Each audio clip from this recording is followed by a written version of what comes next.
Nous sommes une jeune association ABC et plus à Malras et cette association gère deux pôles, le foyer avec des activités, des animations et la bibliothèque avec bien sûr la BDA puisque tous les livres sont prêtés par la BDA, ce qui permet d'ouvrir la bibliothèque totalement gratuitement aux habitants de Malras et à tous ceux qui sont intéressés. Alors à la bibliothèque, nous recevons régulièrement l'école de Malras, ce qui, pour qu'ils puissent choisir des livres qu'ils emmèneront à la maison. Il y a toujours un temps où ils choisissent, ils prennent différents livres, on peut les aider à lire et ensuite donc ils choisissent le livre qu'ils emporteront.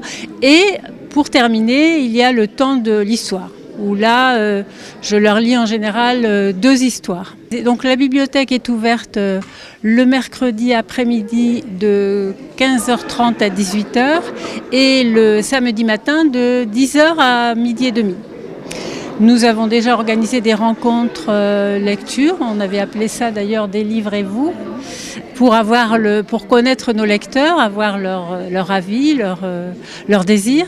On propose une aide aux devoirs gratuitement. Dans les activités, ce sont toujours des activités culturelles.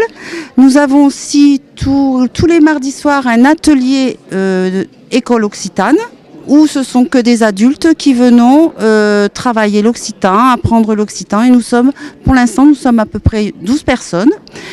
Les gens viennent même de Carcassonne pour apprendre l'occitan.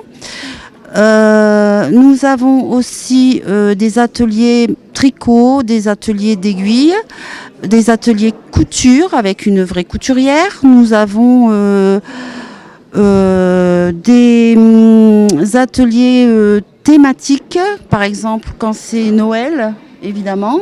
On fait pour les enfants le goûter de Noël, les décorations, tout est fait de nos mains.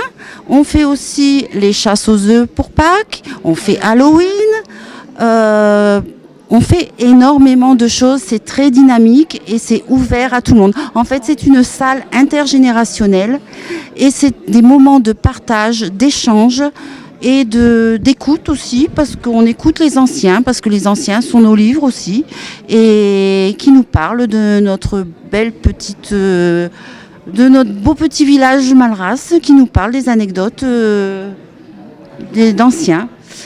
Et puis nous sommes une équipe dynamique, mais par contre nous demandons s'il y a des bénévoles. C'est avec un grand cœur qu'on va les accueillir parce que nous ne sommes pas très nombreux au niveau des bénévoles actifs. Voilà, c'est tout ce que j'avais à vous dire. Et nous proposons aussi, dans le cadre du foyer, le premier jeudi de chaque mois, un atelier d'écriture. Et le dernier jeudi de chaque mois, un temps de jeu de société.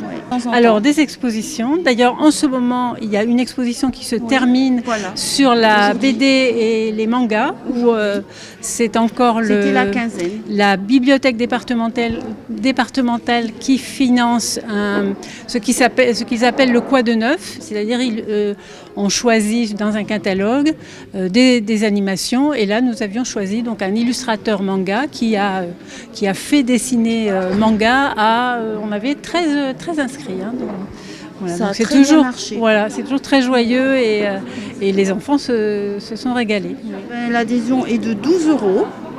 Ça vous donne l'ouverture à toute activité manuelle ou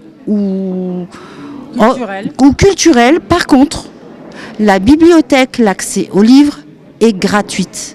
Parce que pour nous, notre idéal, c'est que la culture doit être accessible pour toutes et tous et gratuite. Alors pour prendre contact, soit à la bibliothèque aux heures d'ouverture, on a un mail, mais je ne l'ai pas dans la tête.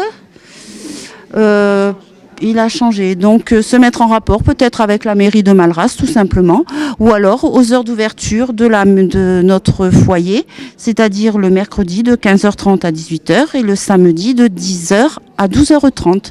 Bonsoir, bienvenue au foyer de Malras où ce soir nous allons vous présenter une conférence sur Étienne Dujardin-Baumès.